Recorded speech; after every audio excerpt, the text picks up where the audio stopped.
Good afternoon. I'd like to call the study session meeting of October 23rd, 2024 to order. City Clerk, may we have roll call, please? Councilmember Lamb. Councilmember Gutierrez. Here. Councilmember Gregory. Mayor Pro Tem Ross. Mayor Carnevale. Here.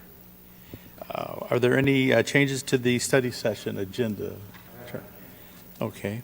Well, the first item is study session presentation by Palm Springs International Airport Master Plan Update. Mr. City Manager, do we have a staff report? Before we move on, we do have public comments before the study session. Apologize. I did not receive any request to speak forms, but if you're a member of the public and you wish to comment, please raise your hand. I see none, Mayor. We did receive one written comment that has been provided to the council from Mr. Robert McCormick, and it is out front available for the public. Okay. Thank you, Mr. City Manager. Thank you, Mayor. We are pleased to have guests with us from the Palm Springs International Airport. They're here to talk about the master plan and the exciting things that are going to happen at the airport in the future. So we have with us Mark Wire, Debbie Chen, and Jake Ingracia from the airport, and they will divide up their time amongst themselves and fill you in on what's going on at the airport, or what's going to happen. Excellent. First, I want to begin by thanking you all for providing this forum here at Cathedral City for us to present. Mayor Bernstein and City Manager Scott Stiles wanted me to convey that to you all. So again, thank you for allowing us to speak to you and the residents of Cathedral City about this important topic, the Airport Master Plan. So Jake and I are going to run through the slides and happy to answer any questions at the end. So what is an airport master plan? Well, it's a federally required document to help an airport that plans strategically for the future. This is just a plan. Each individual component of that plan still has to go through an EIR process, a design process, and funding process. So we will put together this document and then submit it to the FAA for their approval. Why do we need an airport master plan? Well, Palm Springs Airport was built to accommodate 1.5 million annual passengers. Well, we're well beyond that today. We're surpassing 3 million, and that trend is showing to continue. Well, what we want to do with this master plan is to preserve the iconic elements of the airport, like the Wexler Terminal, for example. We want to create a better passenger experience. The last thing we want is for a plane to land on the tarmac and then wait for a gate. That's not the passenger experience that we want. We want to also make sure that there's breathing room within the terminals so that there's plenty of places where people can sit down, plug in their devices, and make sure that there's adequate areas for rent-a-car. That way the rent-a-car experience is good, and also with baggage claim. The Airport Master Plan will also comply with the latest airport safety requirements and begin new sustainability initiatives for the airport. This plan will deliver the flexibility we need. Currently, Palm Springs Airport does not have a Customs and Border Patrol to accept international flights. We do accept international flights. Those are coming from Canada. That processing is happening at those airports. So this FIS facility will allow us to start accepting flights from Mexico, for example, or in other Canadian airports as well as Europe. This will also allow us to expand baggage claim to provide adequate carousels for the number of passengers that we have. Currently, our wait times have been increasing, and we want to make sure that that experience getting your bag is not unpleasant. It also increased gate capacity, increase the space within terminals, and improve the rent-a-car experience to make it quicker for somebody to receive their rent-a-car. So now I'm going to turn it over to Jake to walk us through the next several slides. Jake. Thank you so much. So you might be wondering, why do we need this plan in the first place? Well, as Mark said, the airport was built for about 1.5 million annual passengers. And coming out of the COVID-19 pandemic, we have seen 2 consecutive record-breaking years when it comes to passenger growth. In 2022 and 2023, just last year in 23, we had more than 3.2 million passengers, over double that 1.5 million that the airport was built to accommodate. That's only going to continue. You see this trend here just in the next couple of years. 2027 takes us to 4 million passengers. And by the end of this 20-year master plan, we'll be more than double what we're at today at 6.4 million passengers. So we need to plan for all of this projected growth starting right now, and this master plan allows us to do that. But it's not just the airport that's growing, it's the whole Coachella Valley as a region, and I'm sure I don't need to tell you that. You're seeing it right here in Cathedral City and around the other Coachella Valley cities as well. We're seeing an increase in visitors from 2017 to 2022, tourism growing 4%. And just in the last couple of years, from 2021 to 2024, we've seen a 5% increase. You know, we're seeing that here on our streets with growing traffic. We're seeing thousands of houses being built. So it's no surprise that that 5% number is outpacing both California and the United States as a whole.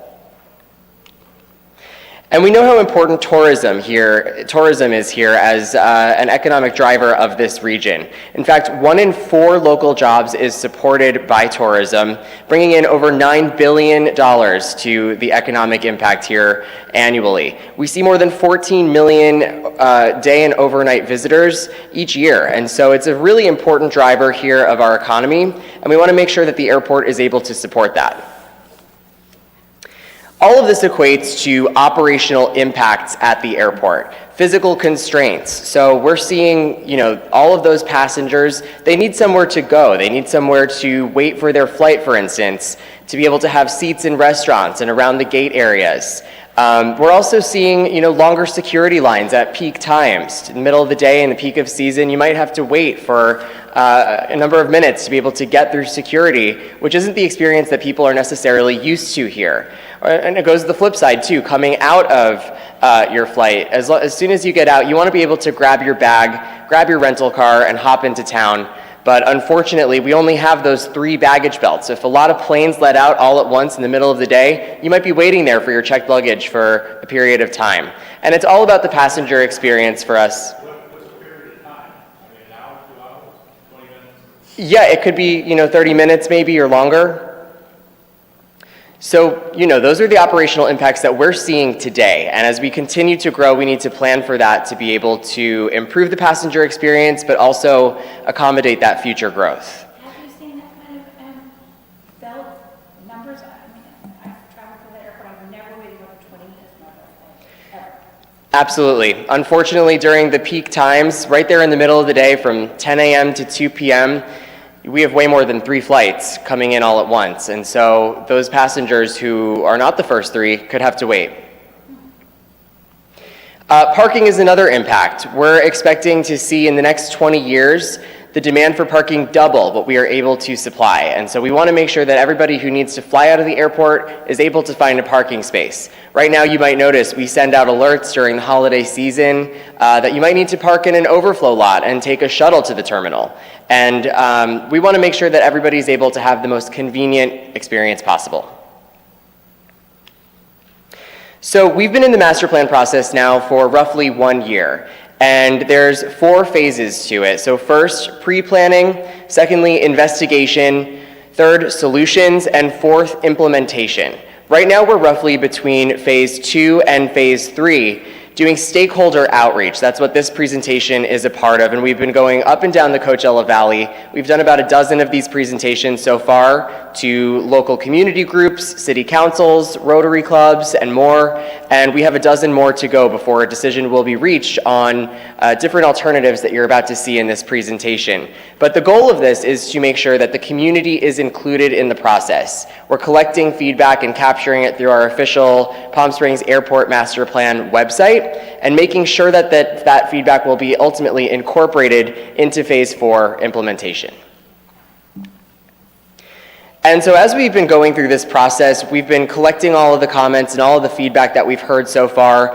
And what we've heard probably won't surprise you, but we know that people really like the quaintness of the airport. They like that charm that it has, and especially that indoor-outdoor feel. You know, when you go through security and you walk out into that open courtyard, people tell us all the time, it doesn't feel like an airport, it feels like a park. They really hope that that is a piece of the experience that we'll be able to maintain.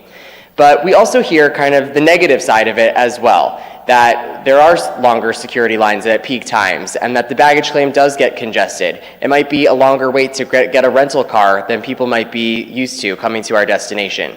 And so we want to make sure that we're taking all of that into account as we craft this plan and move forward with the master plan. Back over to Mark. All right, so I'm going to walk through the 2 alternatives that the Palm Springs City Council is going to be considering later this year. The two alternatives are basically, the difference is where the Rent-A-Car Center location is. So for alternative one, the north site Rent-A-Car Center, that's shown in orange there. That is, when you're looking at the airport to the left, to the north, that would be a 5-level structure. 2 would be underground, with 2 above with rooftop parking. So it's like essentially 2.5 stories. This particular location preserves that walkability, that ease of use that we've talked about with Palm Springs Airport. For that entire rent-a-car experience, it does not change what it currently is. You'll go out of the terminal, you'll grab your checked bag if you have one, you can walk easily to the rent-a-car site.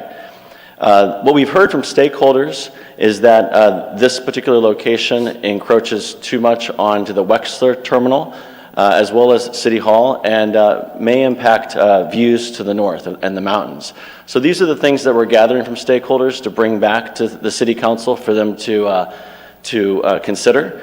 The Airport Commission has reviewed both of these alternatives, and this is the alternative that they have recommended to the City Council for further study, and that's the process that we're going through right now. I'm going to show you a couple other renderings of what this looks like from various vantage points. That's what this is shown here. And this here is a view from of the Rent-A-Car Center as you leave the Wexler terminal looking to the north. I want to make it very clear that this is just a rendering. This is not the final design. A master plan is not about the design of it. That comes much later. This is just to give you a conceptual of what it looks like in terms of the views looking to the north with a structure that is essentially 2.5 stories up, and that's what that looks like there. This is alternative 2. So alternative 2 provides a Rent-A-Car Center location that's to the south of Kirk Douglas Way. This is a 5-level structure. There'll be 4 levels with rooftop parking. That's on the 5th level. This would require a kind of a passenger experience change at the airport that we have not seen, which is busing. The bus ride would be about 3 to 5 minutes in either direction. Those buses would be electric buses. They would run 20 hours a day, 365 days a year. This would also require the airport to purchase a piece of land that they currently do not own that's surrounded with that green line. There's nothing on that site currently, but this is, again, considerations that the Palm Springs City Council is going to look into. This also does open up a lot of curbside space in front of the terminal for additional passenger boarding and unboarding. So what does this look like? Phase 1 would be the build out of the Rent-A-Car Center as well as the North Concourse. Those 2 projects combined are an estimated cost of $880 million. We would initiate the environmental review process in 2025 for those facilities, and then work through a program definition, and then design, procurement, and then issue that award, and then work through the actual construction to finally have the facilities completed in 2029. That's phase 1. Now phase 2 would be the build out of the South Concourse for a total combined project a little over $2 billion. This would be the largest capital investment project in the Coachella Valley when completed. Sustainability is at the heart of the master plan. The master plan will have, it calls out for drought-tolerant landscaping, more solar panels, more electric car charging areas, and taxiway improvements for us to improve the movement of planes to reduce emissions. Speaking of planes, just because the number of passengers is expected to double does not mean that means the doubling of the number of airplanes. That's because airplanes are expected to be larger in the future, carrying more passengers. They're becoming much more efficient and much more quiet. This isn't a concern that we all have within the Coachella Valley about airplane noise. This is a global issue, and airplane manufacturers are taking this as their top priority to provide planes that are quiet and more efficient than they are today. There's other things I want to make the council well aware of. Is there's a federal law called the Airport Noise and Capacity Act of 1990. This prevents all U.S. airports from imposing restrictions on flight schedules, number of flights, or noise limits. You may have heard about restrictions in places like Orange County or Long Beach. Those were all done before this federal law was in place, so they were all grandfathered in. I do want to make sure that everyone that's listening knows that if there are concerns about airport noise or airplane noise, they can voice their concern by these various channels that are listed on the screen. So how is this all going to be funded? Well, Palm Springs Airport does not use local taxes. All of the funds that are generated at the airport will go back into building these facilities. So for example, concessions, when you buy your cup of coffee, if you rent a car, if you park at the airport, and when you purchase a ticket, all those fees, those landing fees, go back right into the airport to support this infrastructure. So again, the airport does not rely on any local taxes to operate. So I want to make mention to you all, and as well as the people that are listening online, is that all public comments for this should be submitted through the website at palmspringsairportmasterplan.com. We also are going to be hosting one final open house, public open house on the master plan. That's going to be November 7th at 5:30 at the Pavilion, which is at 401 South Pavilion Way. I also want to turn it over to Jake to tell you all about some new and exciting things that are happening at the airport right now for you all to see and on all the residents as well. Jake? Yeah, so just before we wrap up, some exciting new air service that we have this season at the airport. And we're very excited to share that this winter season, we will be offering the most flights we have ever offered before, including new nonstops and 2 new airlines coming in. So you may have heard some of these announced in the last couple of weeks, but I'll just run through them quickly. Frontier is returning back to PSP. It was with us a couple of years ago. They left, and they are now coming back with nonstops to San Francisco and Denver this season. Delta is launching a nonstop to JFK. That is going to be our second nonstop in addition to Alaska's nonstop that we launched last season. And United is coming in with a nonstop daily service to Washington Dulles. Very exciting, especially for international connections there. And we're really excited about that route. And also Porter is a new airline coming in with nonstop service to Toronto. Also just want to tell you a little bit about some of the new concessions that we are bringing into the airport right now. If you've flown through in the last year or so, you've likely seen some of the construction that we've been under. And at the end of this project, it's a comprehensive concessions refresh. So it will bring by early 2025, 7 new restaurants and 5 new storefronts completely redesigned, all with the Palm Springs and Coachella Valley vibe in mind. So we really wanted to bring what makes our community so special into the airport and weave that into the very fabric of PSP. So right now you're looking at Cactus to Clouds. It's a new bar and restaurant up at the top there of Sonny Bono Concourse. And you can see it's a mid-century modern design with colorful flair, really tapping into what makes this area unique. This was actually a fountain before. It was unused space, and it's really helping with our capacity as well. Up to 70 passengers are able to be seated in there and grab a drink or a bite to eat before their flight. So we're excited to have this new space up and running today. Down at the Agua Caliente Concourse, or formerly the Regional Jet Concourse, we have 9 Cities Craft, and it is named after the 9 cities of the Coachella Valley. So again, just weaving what makes this area so special right there into the airport.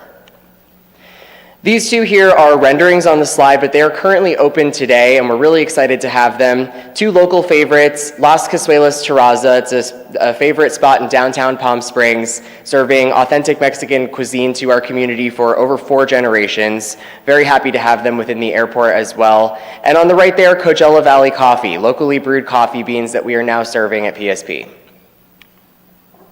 Some of the new retail offerings include Hey Joshua, which is a high desert souvenir and gift shop. So they're selling things like candles and crystals and kind of unique gifts from up in the high desert, locally sourced products that you would be able to buy up in stores up there as well.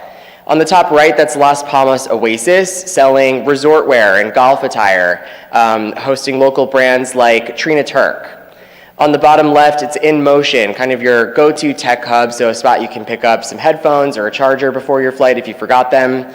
And on the bottom right, down at the Agua Caliente Concourse, Uptown Essentials, selling local brands from Destination PSP and other places.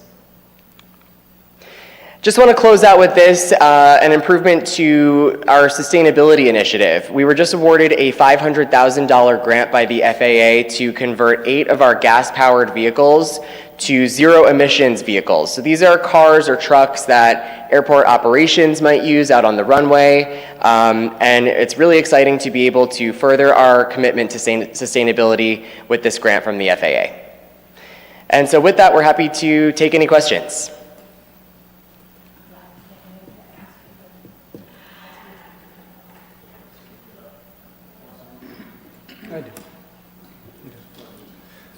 Hello, good afternoon. Thank you for your presentation. My question is, when, if, or what does need to be done in order to be completely a full international airport?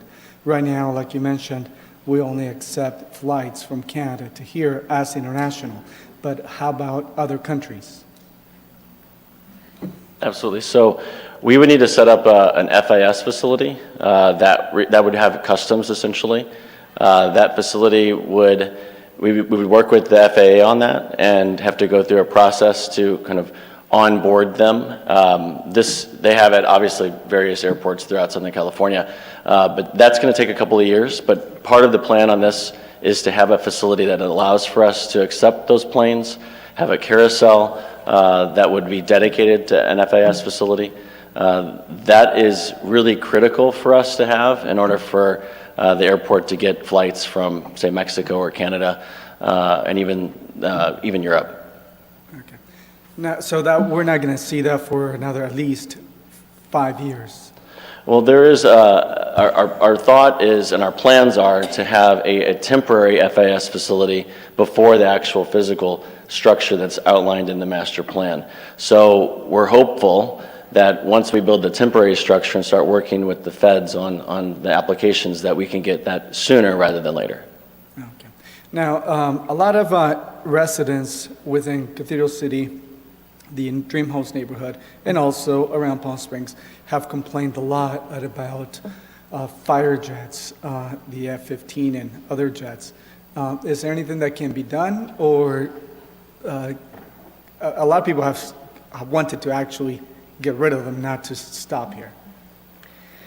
Unfortunately, the airport is not able to mandate anything when it comes to the military's use of our airport. However, we do have in place good neighbor practices, which results in communication between us and our military partners to be able to work with them to restrict those military use of the airport to daytime hours, and obviously keeping in mind the fact that there are residential neighborhoods surrounding our airport as well. So we do work with them in the capacity that we are able. However, we're not able to officially restrict them in any way.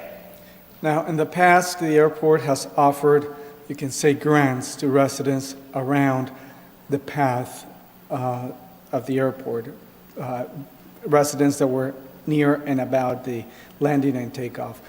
Are any of these grants were to actually noise-proof their homes?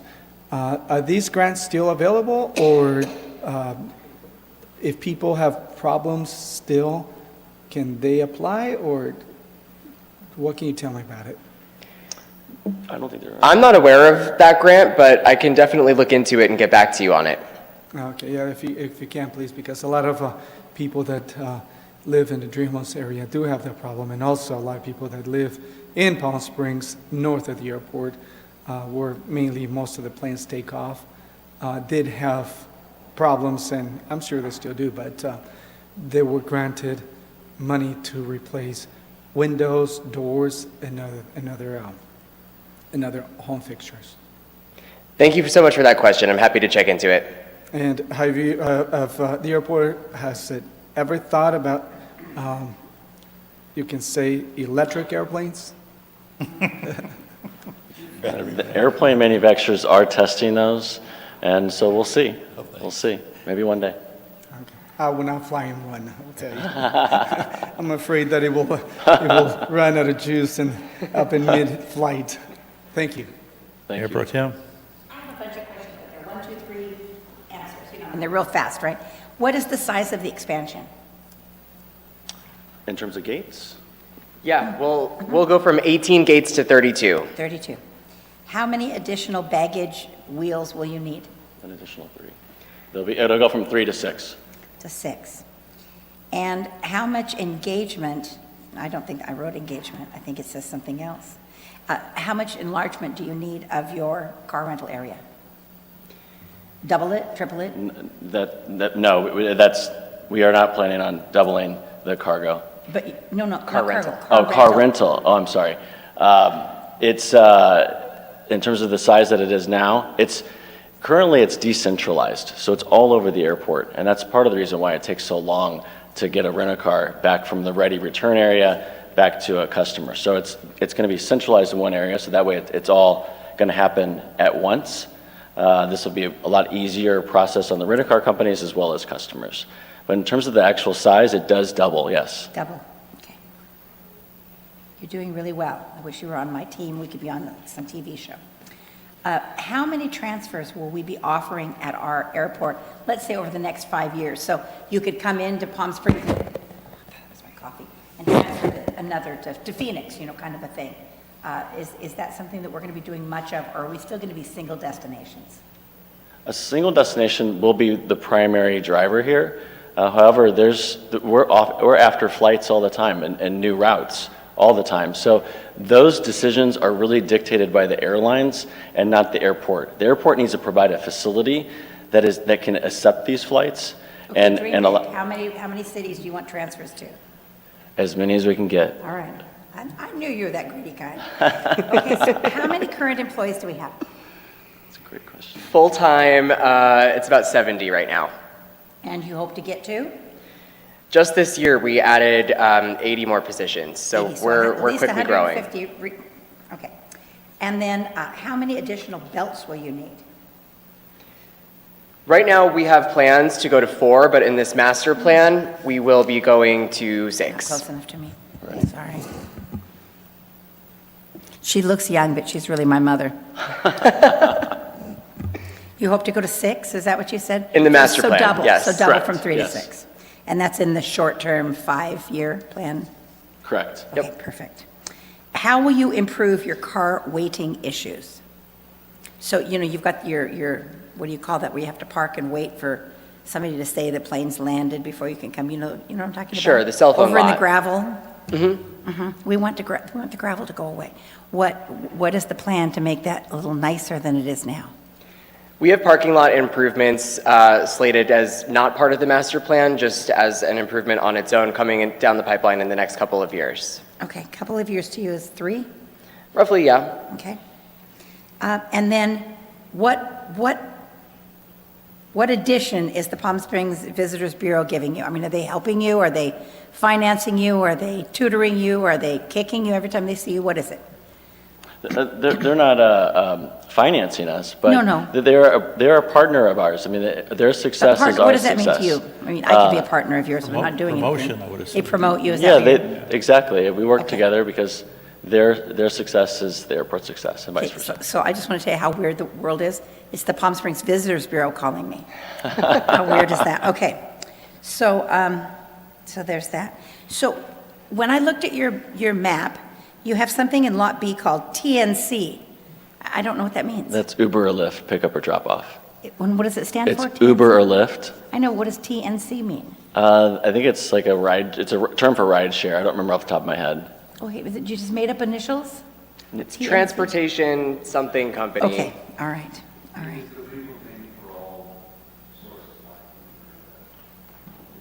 See how smart he is. That's why he gets paid the big bucks. Okay, and what is the RCC shuttle? That's the Rent-A-Car Center Oh, shuttle. rent a car, okay. Yes. And bus ground level, so you're introducing all these new buses that are going to come and pick up people at the main airport. Are they going to be level buses? Because, me, I'm schlepping bags onto a bus. I'm not liking that. Correct. If the south site is selected, there would be level boarding. We want to make it as easy as possible on passengers. Okay. You call it That's- old and there lady would be boarding, I'm fine with that. They're electric buses as well, zero Like emissions. that. Okay, all right, I appreciate that. I really am getting towards the bottom here, I'm almost done. So your funding partners you spoke of, Who are they? It would be the FAA, and the airport itself is the revenue generator. There could be bonds that the airport issues to fund this. There could also Do they be. already have outstanding bonds right now, though? Yes, they do. Yeah, that they did. Okay. There's also public-private partnership opportunities. This is very consistent with other airports nationwide. It's kind of a new trend in the development of projects like rent-a-car centers. Partner with airlines, maybe? Something like that? It's primarily done with rent-a-car centers right now, where they end up funding the construction because they're going to be a tenant in that space. And then they limit what cars, I mean, it all comes back. I'm not saying that's nefarious, that's how the world works. Okay, so you said you were saving up for this. How much money do you have saved? That I do not know. All right, well, you should start saving more then. And then you talked about all of these wonderful restaurants. Are there any Cathedral City restaurants? Not at this time, but that's Okay. not to say that there can't be. We're going to find out where you live, so you better get one. All right. And do you have space currently for customs? No. Are you going to have to carve out a little space? That needs to be built, yes. Okay. And don't underestimate it, because once you start bringing people in, you're going to need more and more and more, right? And I know this is going to sadden you, but that's the end of my questions. Well, thank you so much. Thank you. So with this expansion, how's that going to affect private individual planes? Like during Coachella, you run out of space for private jets, and I know they were going down to thermal, filling up down there too. So will this affect any private jets coming in, or is there plans for those? There's ample capacity on the runway side to accommodate private jets, Okay. and they'll still be accommodated as they are today. Okay, and then on your alternative number one, with the growth of all the new ports for the planes, what's after that? It looks like you're landlocked after that. I mean, can there be another improvement, or is that as big as it's going to get? Essentially, you're exactly right. There's no more space after that. There would be a whole other master plan that would come in 20 years. So it's if the growth continues. But that's something that we'll cross that bridge when we All have right, to. so I don't got to worry about that then, down Exactly. 20 years down the road then. Okay, thank you. Councilmember Gregory? So thank you so much for coming, and thanks to the Palm Springs Airport and the Commission and the City of Palm Springs for taking on the task of making sure the airport stays manageable and stays as a real asset to our community. Many of us have lived here for quite some time and always preferred and still remain preferring to use Palm Springs. That used to be kind of limited. So we often had to, drive to Ontario or LAX to get just be able to get some kind of reasonable connection. So I want to, if you would just take back our gratitude for the continued improvements and the continued progress that the airport has made. It's much easier to use just to get to and out of, but if those of us that have been around, of course, have noticed some of the things that you brought up, that parking, while it used to be just easy to park a very short distance and just walk, and it was very reliable, that's not the case anymore. Of course, we can always then try to convince people to use public transportation or rideshare or something like that, but it's not everyone will or can do that. So I'm encouraged to see that parking is continuing to be looked at. And security has also been one of the things to me that was always very charming about Palm Springs, because you, of course, go to these other airports and with massive lines, and you come to Palm Springs and it's usually much shorter. But it has noticeably, especially at times, been more of an issue, which then most people have to then plan for additional time to get there. So I'm encouraged to see that, although those things will probably always be inconveniences, that you're looking to try to keep Palm Springs on the more fun side of that as much as you can. And so thank you for that. You did mention parking, and I know there is some construction going on there now. So is that dealing with parking, or because I know you've added that other area with the little stop sign that then people then go to, but is there a parking project going on right now? Not currently, but it's slated for the near future. Okay. All right, well, that's good, because yes, that is, again, one of the, if I had to say one thing that has noticeably declined is parking. And so it's good to see that you're looking at. Of course, we have our Sunline board president here on our council, so I know that, and also they regulate the taxis, so I know that, oh, that's right, Chair, I'm sorry.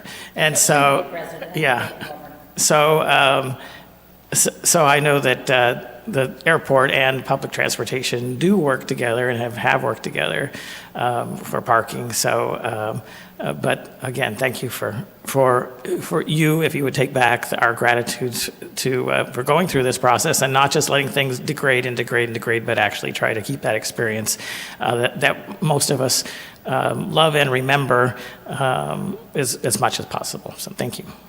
Thank you.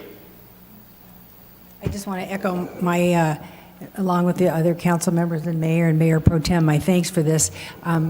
For many of us who have lived here for decades, we have just loved this community resource, and I really appreciate you taking the time to update all the communities, about what's happening and the future of this, because I love Palm Springs Airport. It is just fantastic, and this plan is going to be wonderful. So thank you. Thank you very much.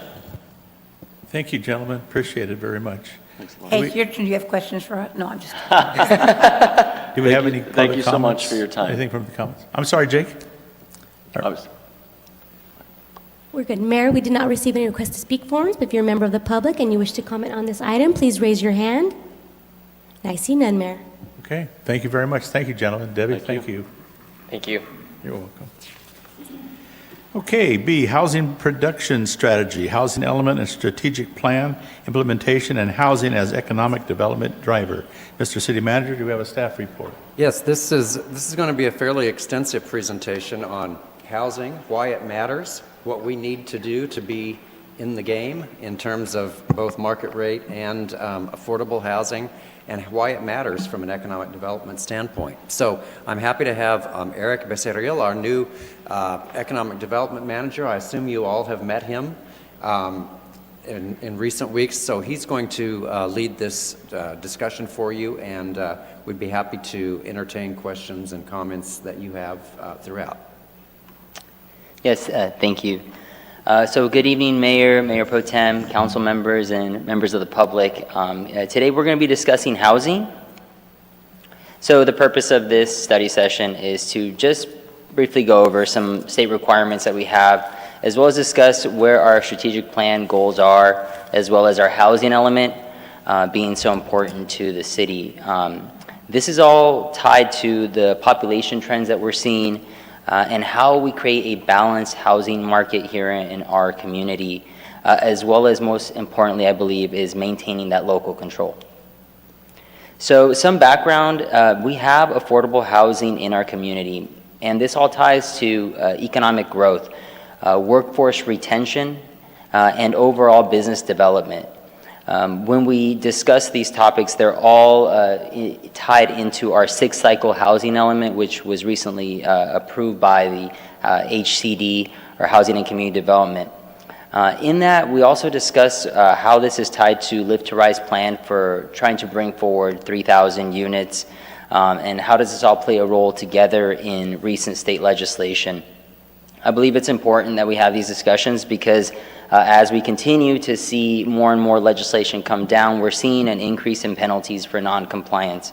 So part of that is when we provide these annual progress reports, both for our general plan and our housing element, we need to show some sort of progress, which all leads to that type of accountability. So in this discussion, we'll talk about affordable housing. We are seeing other cities, neighboring cities to be specific, Palm Springs, Rancho Mirage, take these proactive sort of steps to bring forward different types of housing products. They are, and in other cities as well, are taking advantage of the low-income housing tax credit, which seems to be something that most developers use when they look for affordable housing and how to finance that. So in this, we're going to discuss what kind of proactive steps can we take to meet these state housing targets and goals to, of course, avoid any sort of penalties and maintain our housing element certification. So just to briefly go over our housing element. So we get our housing element, we draft it, we typically have consultants that work with our staff, we have stakeholder engagements, and then we submit this report to Housing and Community Development, or HCD, which is the state of California. They then go ahead and once certify it, we have to then submit reports each year through that cycle showing progress towards what was in that housing element. In our specific, and I'll touch on that, we have 2,549 units that we must try to work towards in order to sort of maintain our certification. And failure to show this progress can result in a loss of local control. So I'll briefly touch on that, but that is something that is important when we talk about this.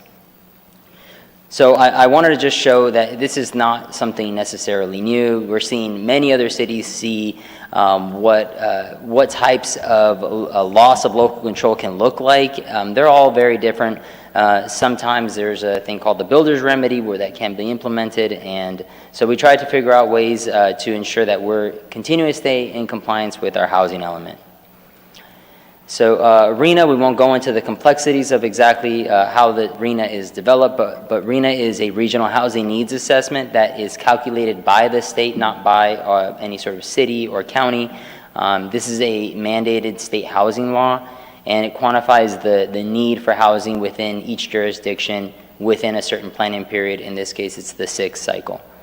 So as we go into RHNA, or the Rural Housing Needs Allocation, to break that down a little more, out of the 2,549 units, 1,199 of them are to be above moderate, or what we could consider market rate, and 1,350 of them being some form of affordability.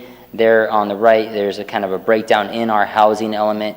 And this information is what was submitted at that time when it was submitted to HCD.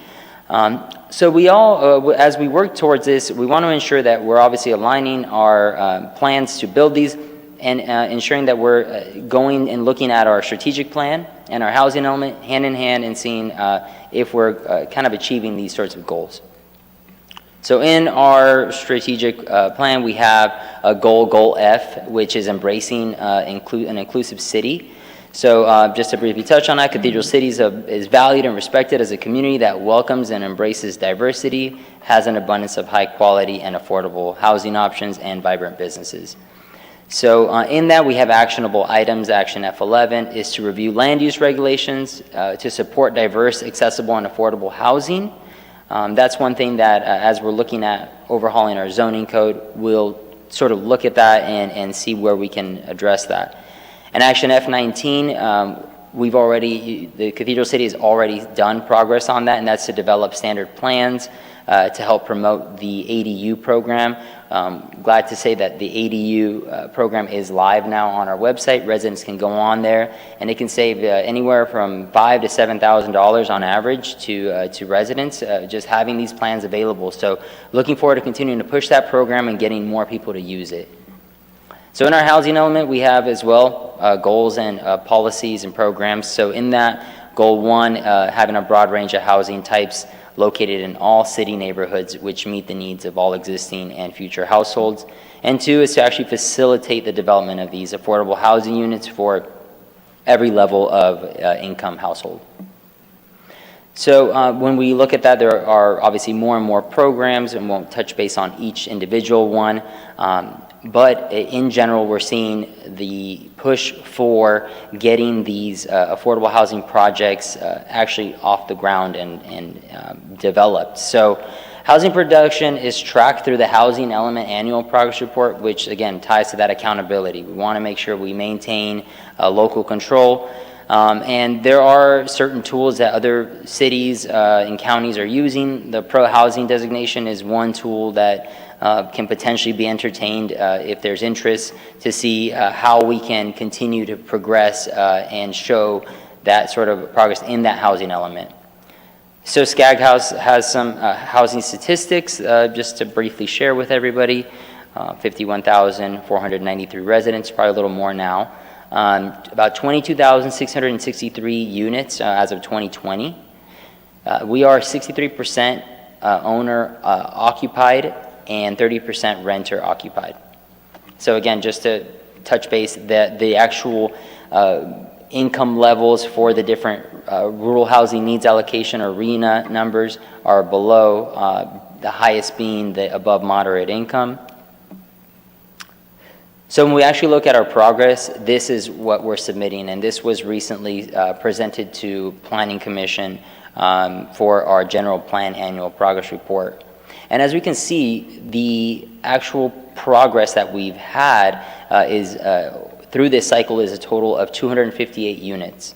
So when we break that down, it's important to kind of look at where are we at. So the 258 counts for about 11% of our total RHNA. That includes the market rate housing, total housing. And if you break that down a little bit more, it's about a little over 4% for any type of housing with affordability. So we want to show this progress, and as we're doing this, us as administrators, it's important for us to track legislation. That's part of our duties, to ensure that we're up to date on what's going on out there. And in that, I wanted to highlight just a couple, and I won't dive into these, but it's a trend, and you're seeing the trend being that we need, as cities and municipalities, have to show sort of advancements in the RHNA or in the housing element programs that we're saying, such as the ADU program. That's a great one to continue showing and pushing forward. We have the plans out, so it's good to ensure that we're actually continuing to show progress to the state. So again, population trends. On average, we have about 2.8 individuals in each household. Again, 37% renter, owner occupied. Our median income as of 2021 is around $55,000, and the average median home value is about $382,000. So some other information that is in our housing element that was submitted to the state is our principal employers in our city. So it's good to highlight who are our major players here that are providing jobs to our community. And here I just kind of touched on the top employers, and this doesn't include like Amazon, that I think wasn't accounted for on here, but they're obviously another individual that brought jobs to this community. But as we look at who the individuals are in our community, you can see that we have Cathedral City High School on here, Jessup Automotive Plaza, and some of the other automotive dealerships, as well as other types of service types of businesses and retailers. Eric, Yes. a quick question. I do not see Agua Caliente Casino, which is one of the largest employers of Cathedral City residents. They have over 2,000 employees that live in Cathedral City. I don't see them here. I can get back to you on that, but that may, and I don't want to speculate, but that may be due to the fact that maybe it's because if it's on tribal land, that may be different of how that's, but I can definitely get back to you on that. Okay, thank you. Also, Councilmember, the data from the table he presented was from 2019. So this was the data that was adopted as part of our housing element, and so that might also be why it's not represented. So just to dive a little bit into our actual workforce commuting patterns, like where are individuals coming and going? Not everybody that lives in Cathedral City works in Cathedral City, although that would be very ideal. That's not what we have. We have actually about 10% of our total workforce living and working in our city. Obviously, it's really important to continue to increase that. There's obviously a high economic value of having the same individuals that work in your city, live in your city. So here are the places where they are driving to work. So as we look at that, we can see the breakdown of where what type of occupation they have.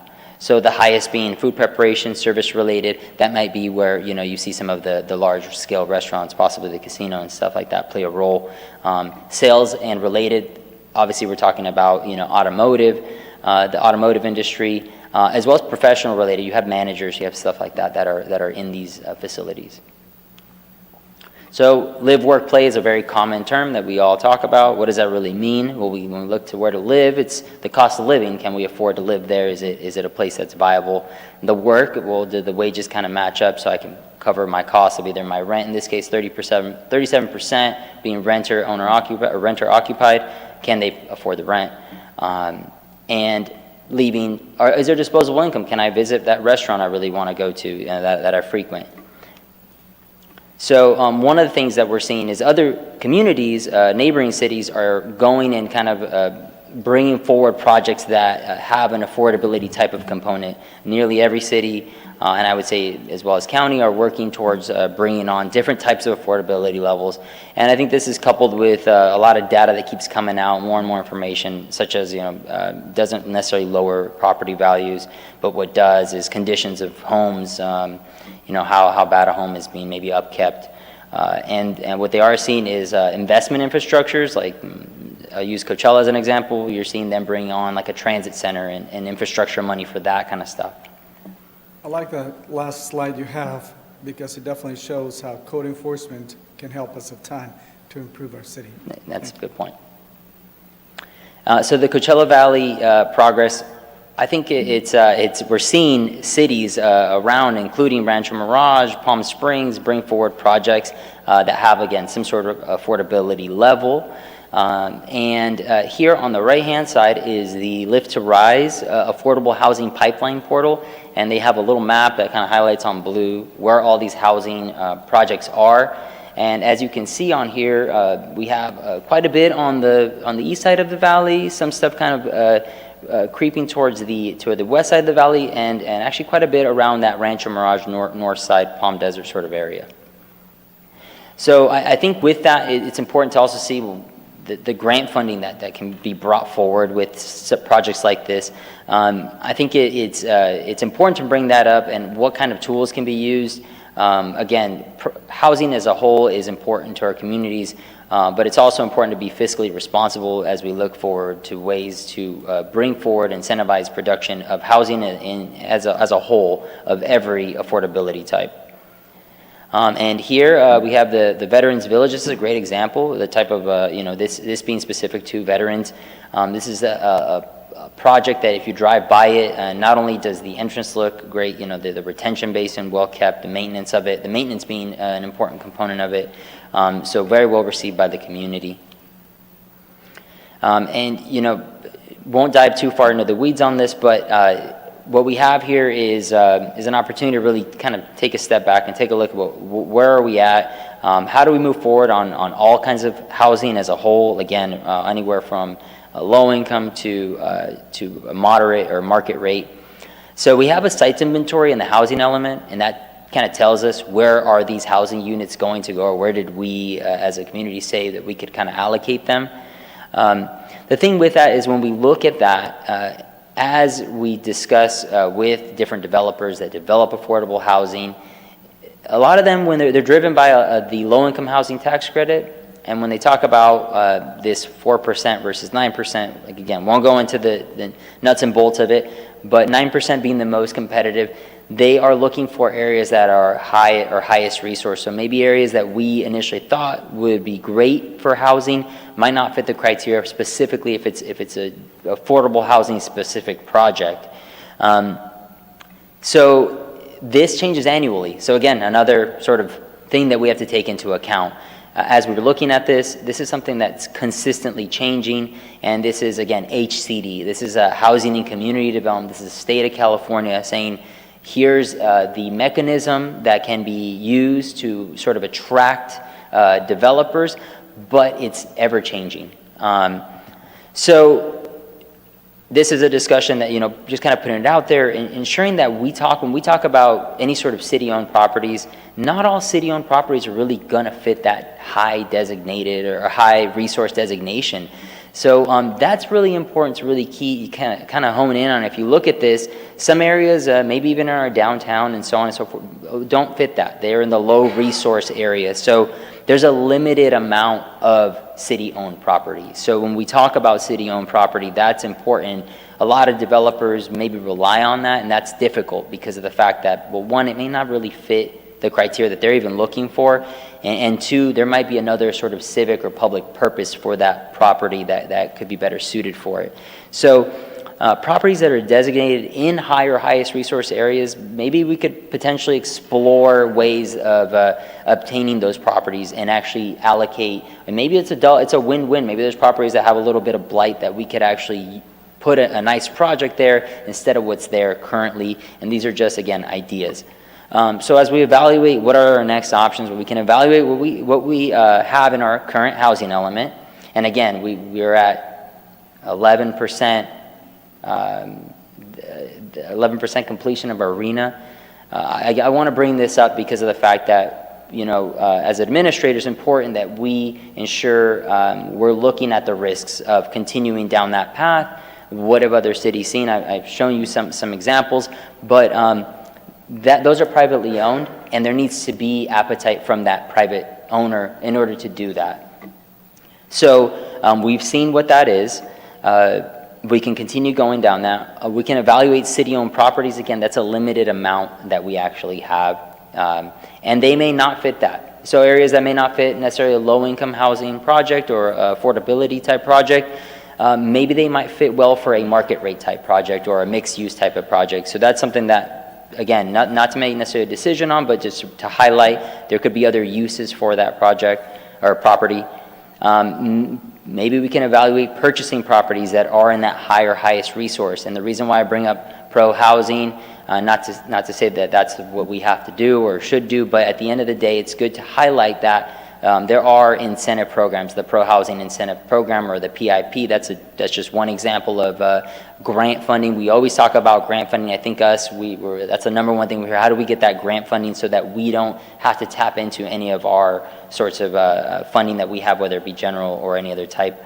And evaluate, like I said, purchasing those properties. And there may be a mixed type of use on that project that could be a mix of different types of affordability, whether it be market rate or affordable.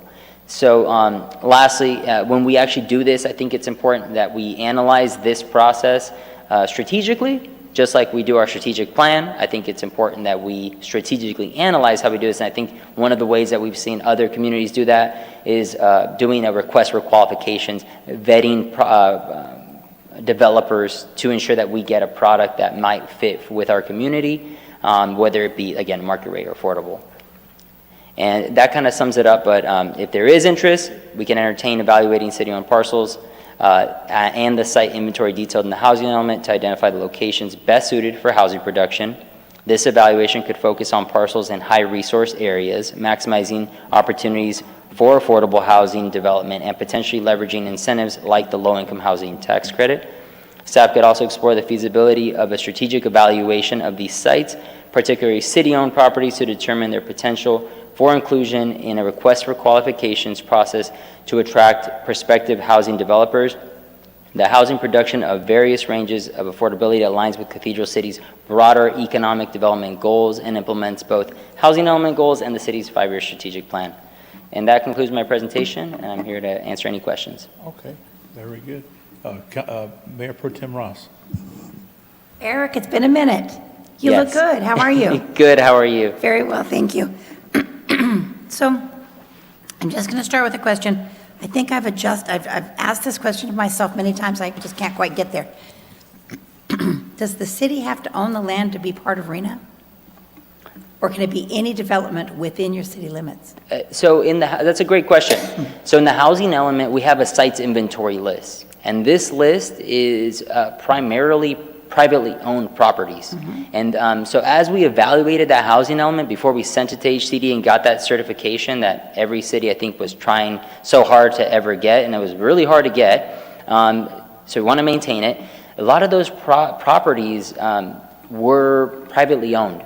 So they don't necessarily need to be city-owned, but what we've seen is developers work with cities, not necessarily us per se, but other cities, and they use that as a tool to negotiate. So, like, again, having the city have that control, that site control, they're able to negotiate because the actual outcome is sort of laid out and it's a little bit more concrete than it would be if it was a privately owned. But it doesn't necessarily have to be owned by the city. It's just a way to kind of speed up that production. So I have a very specific piece of property question. We have a piece of property in Cathedral City on 111. It used to be called Desert Extended Stay. It's kind of kitty corner from the dealership there. Of course, I start coughing the minute we start talking. So it was kind of market rate, you know, it was whatever, it was just privately owned, so it could be whatever he wanted to rent it for. And he has now exited, and it was purchased by county funds, and they are remodeling it now. So it's not going to be a complete existential change, but it's going to go from market rate rundown to fixed up affordable housing. Does that give us 97 units we didn't have yesterday? And that was a good question. So that's one question that I'm going to be talking to Housing Workforce Solutions, or HWS, with Riverside County, and I will ask them that specific question because I think that as we look at, you know, where these investments or these ways that the city's been accepting of certain types of projects, such as that one, I think it's important that we as well fight for our arena and ensure that if it's something that falls in within that category, we should stand up for ourselves and try to ensure that we maintain that that sort of level of units. Again, not to say that that is, but I'm happy to have that conversation. It has kind of done a change. So we aren't looking at the exact same project. It isn't that market rate rundown place. It's now county supported, and it looks good, and they're going to bring in, 97.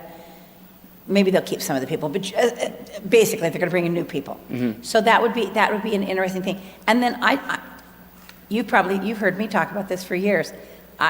Someday somebody will explain to me what RENA is. Somebody will say, this is how we got to 2,267. And I don't really believe anybody can, but I've left it open. It's like one of those Houdini things, right? I'm available for you to show me how it works. I would love to, we can do that. I don't believe we have all that time right now, but we could definitely get into that in a separate conversation. We do not. Thank you so much. And I just have one last question, and that is, when you talk about like Cathedral Canyon, the Rosemont area, the Marigold, the building that's going to be north of 10, all of those are included in this going forward, aren't they? Yeah, so in the site's inventory, this isn't being specific to the RENA, right? Because that's like the main topic. It's really that site's inventory that we have. And when we talk about the different density levels that are allowed in certain projects, it's like, is there really appetite for that level of density? Are people going to build that? Maybe not. Maybe they want to continue that lower density residential style home, and there have to be fluctuations. So we'll have to really monitor that. And that's something that as we talk about these different projects coming up, one of the things that us as administrators have to do is, one, get direction from council, and it doesn't have to be right now, that's not what we're asking, but to entertain and look at ways that we can negotiate these types of things. So maybe if there is a market rate project coming forward, how do we work with them to negotiate to get at least some RENA, to show some progress towards that number, again, to maintain that local control. And I won't go into the importance of that, but it is a very, very important thing. And we are going quite vertical right now, so, good things are happening. Yes. Thank you for your time, sir. Yes, thank you. Councilmember Gregory. So thank you for your presentation. Dealing with the RENA and the housing numbers, yes, seems like a lot of smoke and out there, and it's very hard to define. So I appreciate you keeping the discussion, I guess, moving forward. I don't know where to start. So when we were working on the housing element, which it was a long, lengthy process. It doesn't seem like it ever is really over, but it was finally adopted. There was a lot of discussion about how our city needed, and you put in your presentation, we need to facilitate housing, and especially affordable housing, through our policies, through our zoning, through our building requirements, those types of things. And what I hear from this council is we were certainly amenable to that, with, of course, some concern for quality and quality of life for both the new housing and for our existing neighborhoods. And so I remember us being told, well, as long as we continue to move that way, the housing element was good. Now the housing element's adopted, and now what I'm hearing is, well, that's not enough. It's not enough. So I feel a little bit like a bait and switch, because I know there was some discussion as like, well, we're not a wealthy city, so are we going to somehow be expected, with these numbers, are we going to be expected somehow to build them? And no, the city's not responsible to build them. The city's responsible to make the proper environment out there. Council, you remember, make it possible, make it even, reasonable for people to come and build. And so we attracted the element, and now we've been hearing and we've been getting, and I'm not saying this is coming from you, but that's not enough, and that's not gonna be enough to suffice. You have to make it happen. So did I hear wrong, or is something changing? So I think staff's point today is that there's risk. And what we're seeing is that the private sector's response and the number of units that we've seen constructed over the first 3 years is nowhere close to meeting the RHNA allocation. And the risk is we have a certified housing element today, but HCD is only getting stronger. And we're seeing new legislation passed that increases their enforcement authority. That makes the builder's remedy a more enticing option for developers that are working in a community that does not have a certified housing So this element. is the part that's missing, define the builder's remedy. Sure. So I had experience with this in the last city I worked in. They did not have a certified housing element. They were working through the 6th cycle, much like Cathedral City. And for them to have a certified housing element, they needed to adopt a specific plan of their downtown so that they had sufficient RHNA allocation within their city. And they were not able to get that specific plan adopted in time under HCD, and they were exposed. They had an uncertified housing element, and the builder's remedy allowed a developer to come in and submit an application for housing development that essentially sidestepped the general plan and the zoning code and allowed them to build at their density, essentially, and really taking that local control away from the city. In that case, this was an application for 8,600 housing units. That's an unrealistic number, yes, but a lot of cities up and down the state saw developers use that builder's remedy as an avenue to negotiate a development. So I'm familiar, you hear the stories, we see it in the League of Cities things and other groups, and so those cities, and correct me if I'm just misreading this, are cities that you had builders that wanted to come and build in your city, but they were putting onerous steps in front of them, or saying some of them saying, no, we don't want that kind of that kind of development. No, we don't want that kind of density. No, we don't want low-income housing in our city.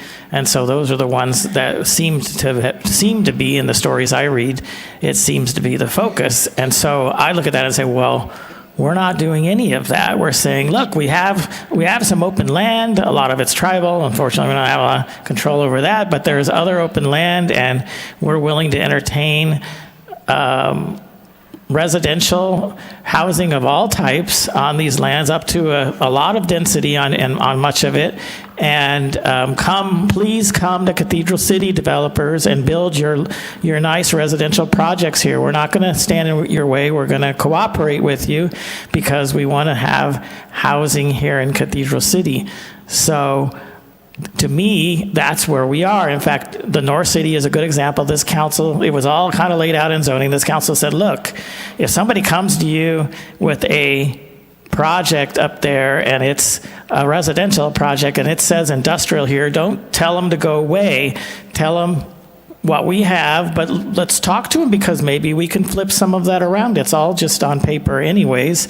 So let's be cooperative. So this is where I'm getting a little bit of, okay, I'm glad you're warning, and we need to be monitoring what's going out there, but realistically, is that where we're at? Because we're not saying no to at least considering anything that I'm aware of. I would caution the council from painting that picture of cities just resisting housing as being those that were challenged. The last city I worked in was not one of those. That was what the builder's remedy was an unexpected challenge.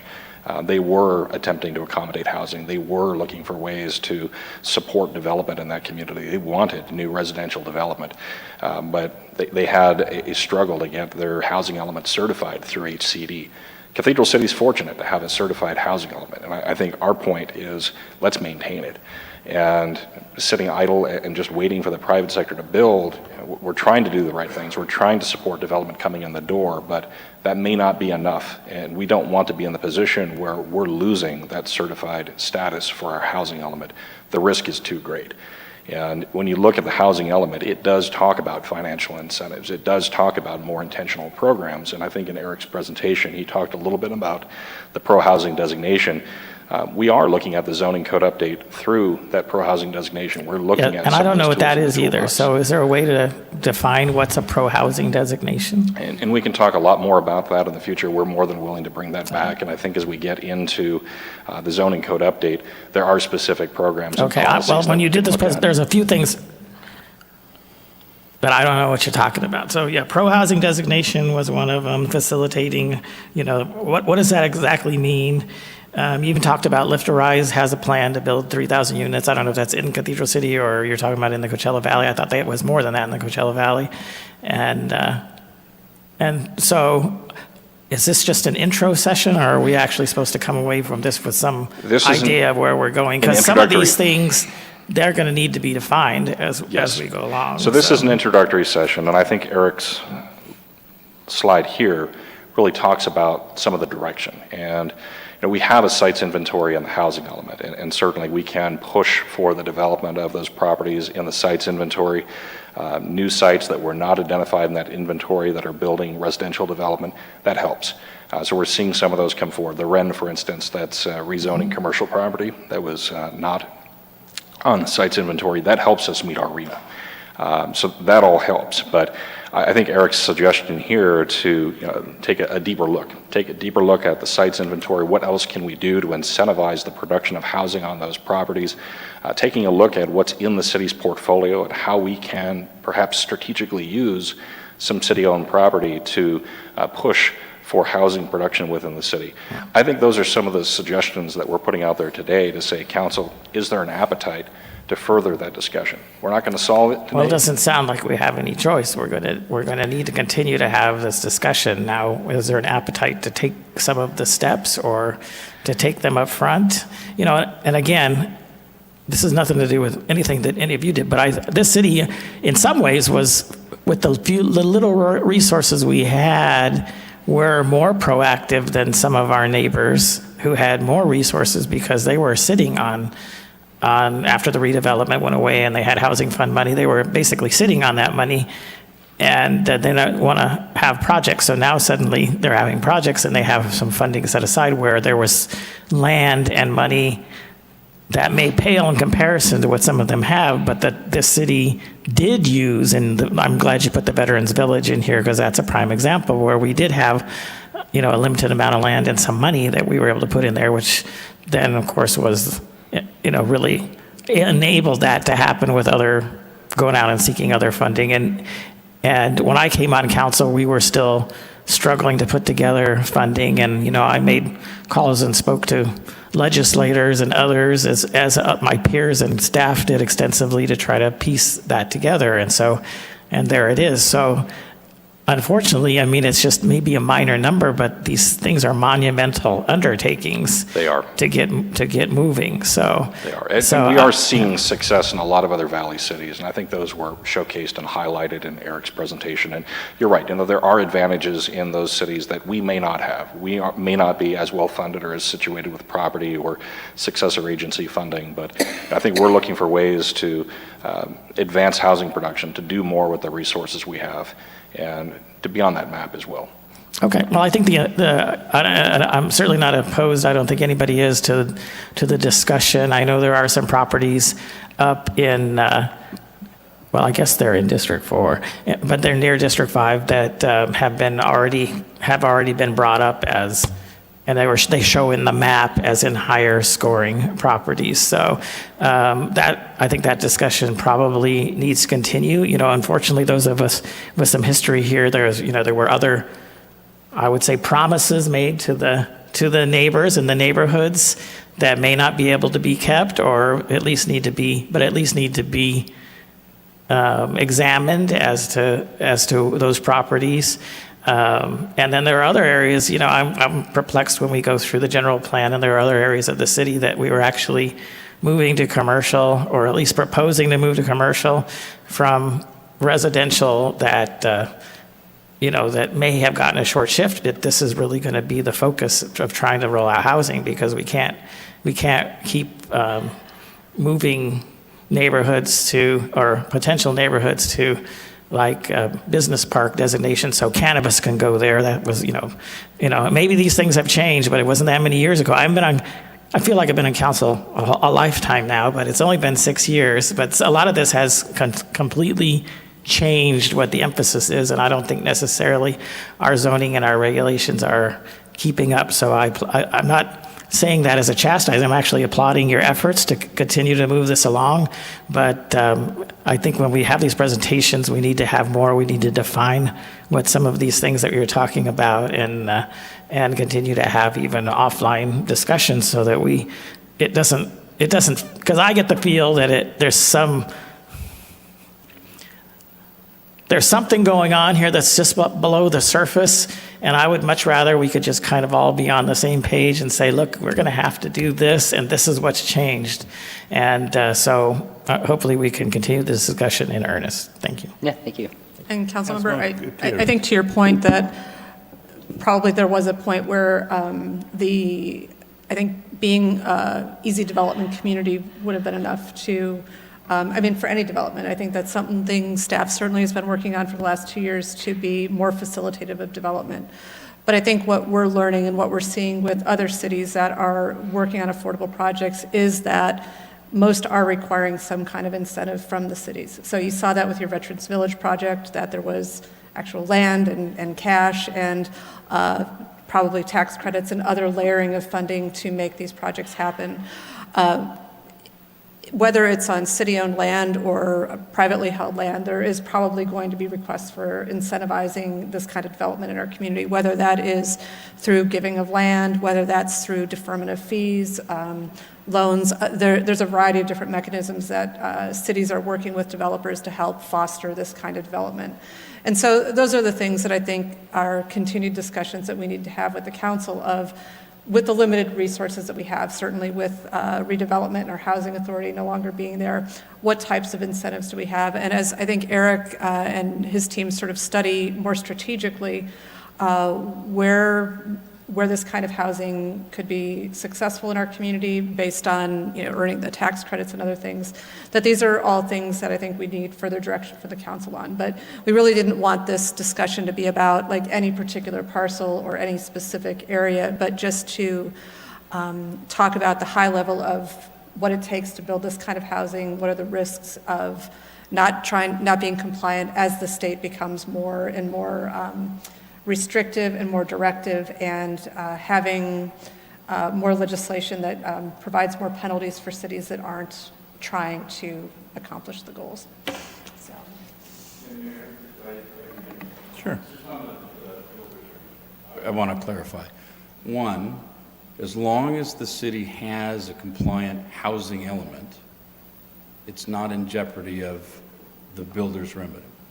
The builder's remedy allows any residential builder, during the period when a city's housing element isn't in compliance with HCD's approval, to ignore the city's zoning and build a housing project at drastically increased density. Zero. So again, that's from my perspective, the shameful part is a city that's saying, look, we're trying to make everything easy for developers, please come build.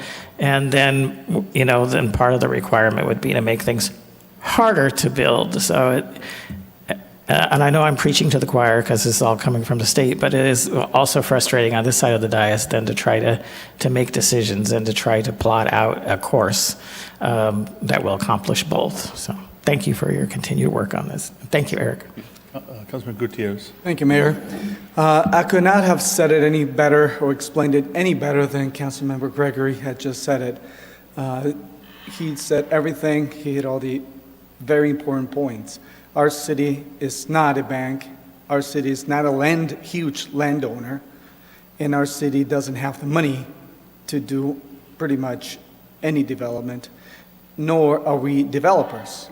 Now, we have broken down and have made it so much easier, we have broken so many barriers and have made it so much easier for developers to actually build in our city, whether it's residential or commercial. Our numbers from what has been pointed out to 2549 units, we're at 11%. Where does that stand? How do you rate that 11%? Is that we still have quite a few years left. Where do you rate that? Low, according to other cities as well, not just us. So we have about 4 more years, right? In 2029 is when the next cycle will be, and obviously you have to start working on it like we did before, prior to that, and then it takes time, you submit it.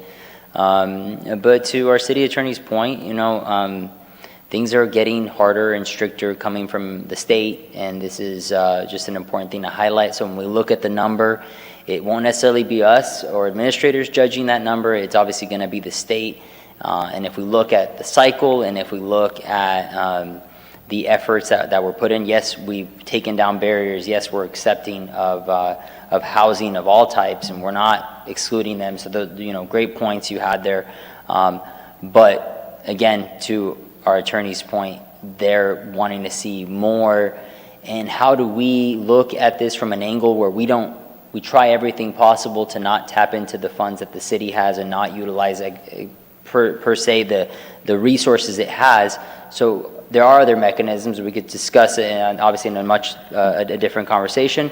Things like the pro-housing designation, how that can help get grant funding so it doesn't come from the city. So because we only have a finite amount of resources, which actually might, when you really look at the larger picture, that might be helpful when we look at trying to bring in infrastructure to certain areas and help and offset certain capital improvement project costs and things like that. And that it's a twofold. And you look at Coachella, look at other cities that are kind of not taking advantage, but tapping into that resource and bringing on other things like the transit center, like the sidewalks, the shading, and all of that. That's tied into those housing types of projects.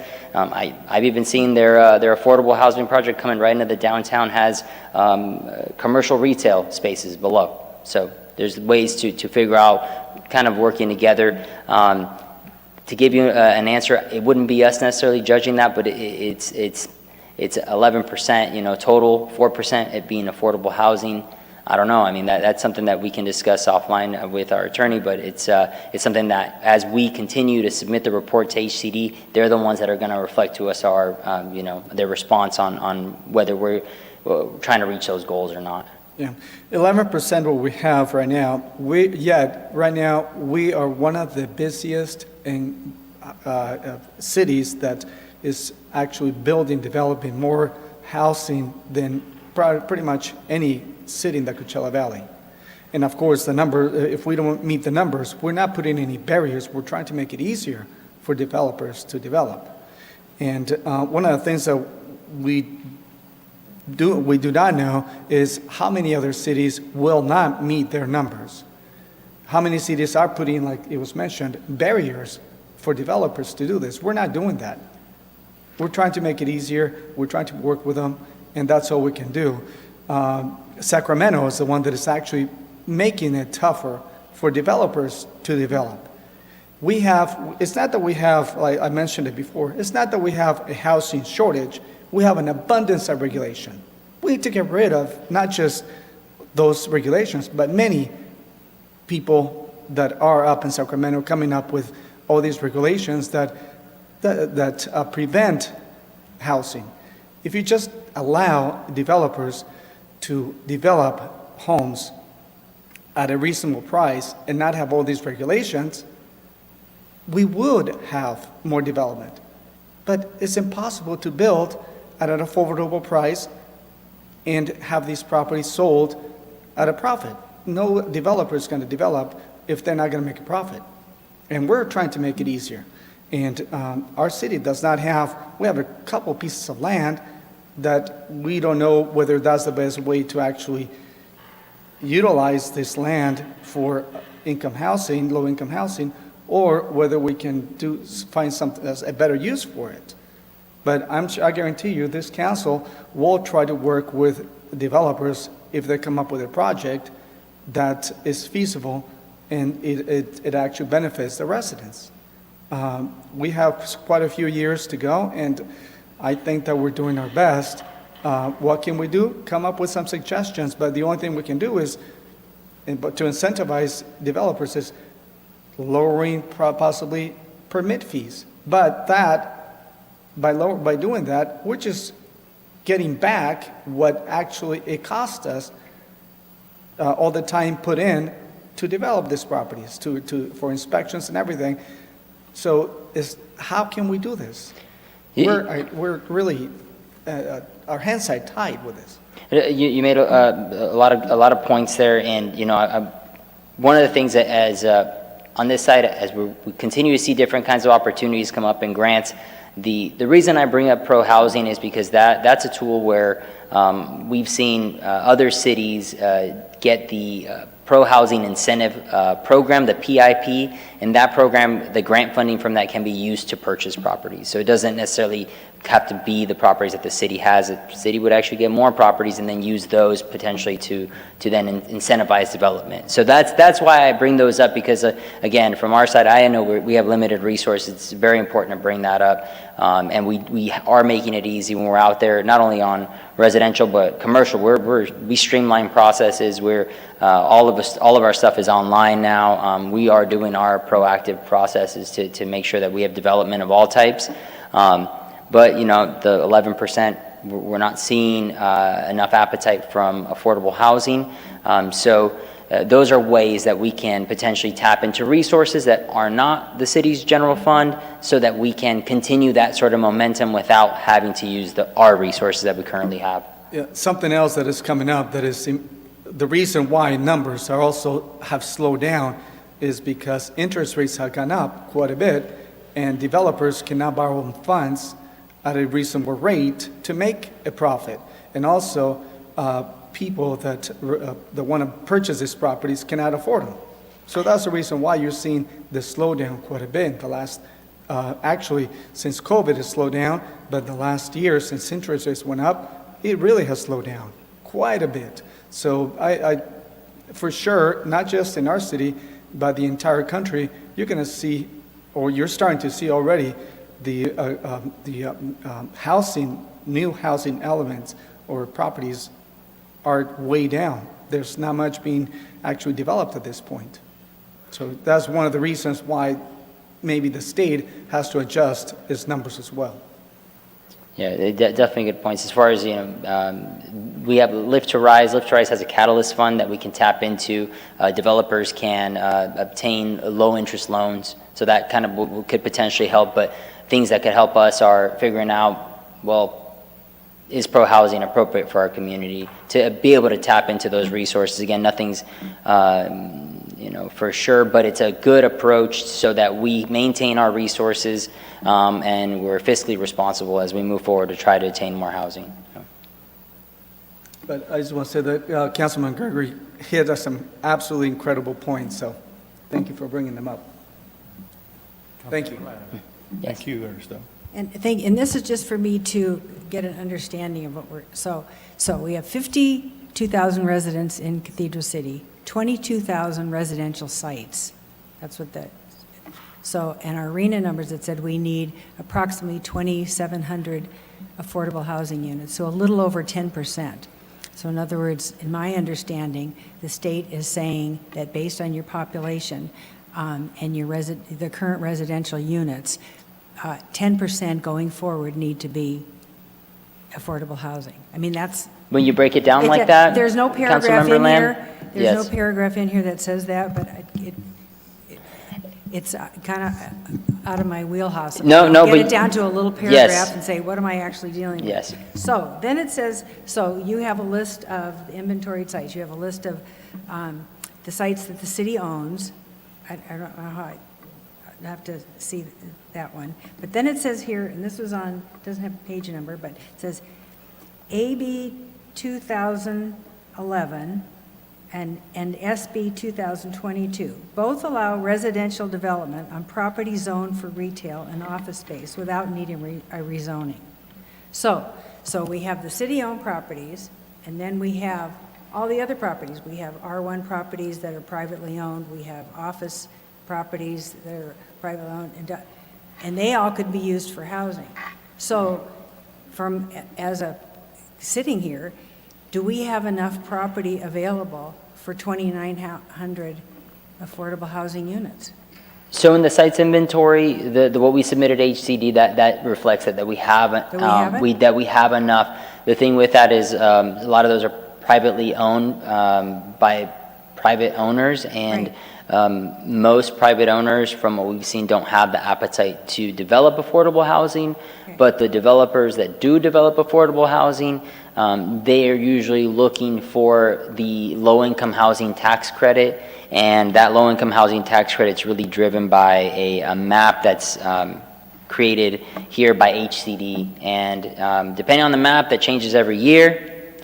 You then they can qualify for those kinds of tax credits, but we do have it in our housing element, all those units, and I believe more. Okay, that's what I. But like I said, those are privately owned developments. Right. Okay, thank you. That was my question. I just wanted to. I might be off a little base here, but the property on Ramon and Crosley behind the 7-Eleven there, I remember, Charlie, we had some action going on there for some time. Anything going with that property now? Are you familiar with it? I can look into that one, Okay. Mayor. I can definitely do that and get back to you.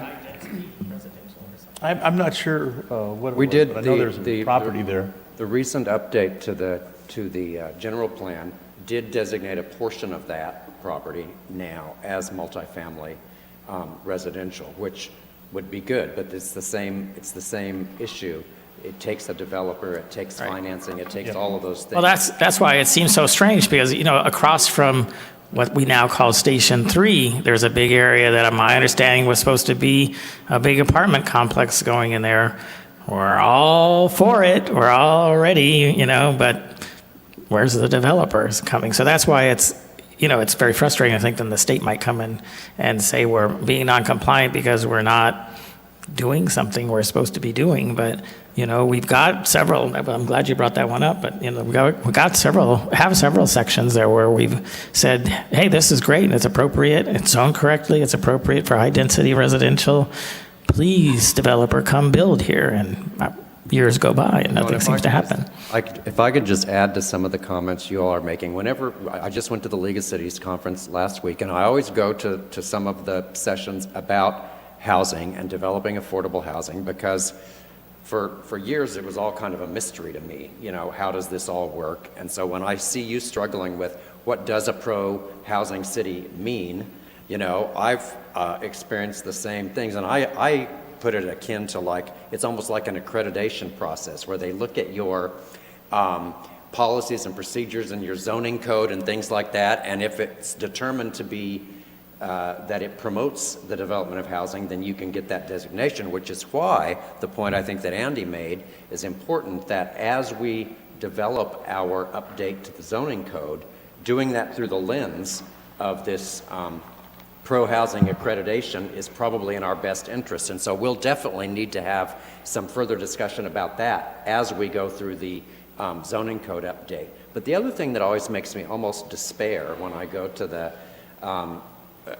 sessions at the league conference and things is so much that's in the state laws is really designed and will be most effective in high density urban areas where the price of land is such a key determinant. So that's why, in Los Angeles, a density bonus is worth a lot, because the cost or even the availability of finding land to get the same number of units on a broader thing is almost impossible. And it's almost the opposite here, where the land values and the land availability are such that it hardly makes sense for a developer to build all of this density when probably for a lower cost they can just spread it out over more land. So we're all in this same boat together with these laws that apply to all the cities, regardless of whether you are a high-density urban center or a much more suburban type development like we have here. And so it puts us in the position of sort of having to make the best of what we're dealt and try to stay within the confines of what the state wants us to do while still reflecting the values and the things that made our community great in the first place. So it's a real challenge, and I think the point that I get from all of this discussion is we have a lot of things to talk about over the next few months, and particularly as we go through the zoning code update, so that we can position ourselves so that at least we can get credit for what we have done when the next cycle comes up and not be penalized for things that are outside of our ability to control. And just a point, and please correct me if I'm mistaken, but when you're talking about Crosley and Ramon, you're talking about behind the Mexican restaurant. On the other side of Crosley and Ramon, all of that land is a latte. All of that land going all the way from Crosley over to Dinah Shore, that's all a latte land, isn't it? Plus in the city of Palm Springs. Yeah. So if I may, I want to underscore the points that Charlie made. And we as staff have looked at the pro-housing designation. We looked at this as we were putting together the scope of work for the zoning code update. Where we are today is far from having that designation, far from having that acknowledgement of being a pro-housing designation city. It is a substantial lift, and we did put some questions out in the surveys on the zoning code update on preferences and priorities. They didn't score all that well. And I think that's where we do need additional dialogue. We do need some additional discussion on just what it's going to take to elevate ourselves to that level where we are meeting that standard, where we are at that point that we can potentially receive that grant funding. And as well, density bonus, it is a real challenge. We've had one density bonus project in Cathedral City, and it's a struggle to get that project off the ground. You're right, it does come down to pro forma and what makes financial sense for a developer, and building 15 market rate or 15 affordable units with the balance as market rate units. It's a struggle for that to pencil. We're optimistic. We are negotiating an affordable housing covenant now on that project, but that's a real challenge.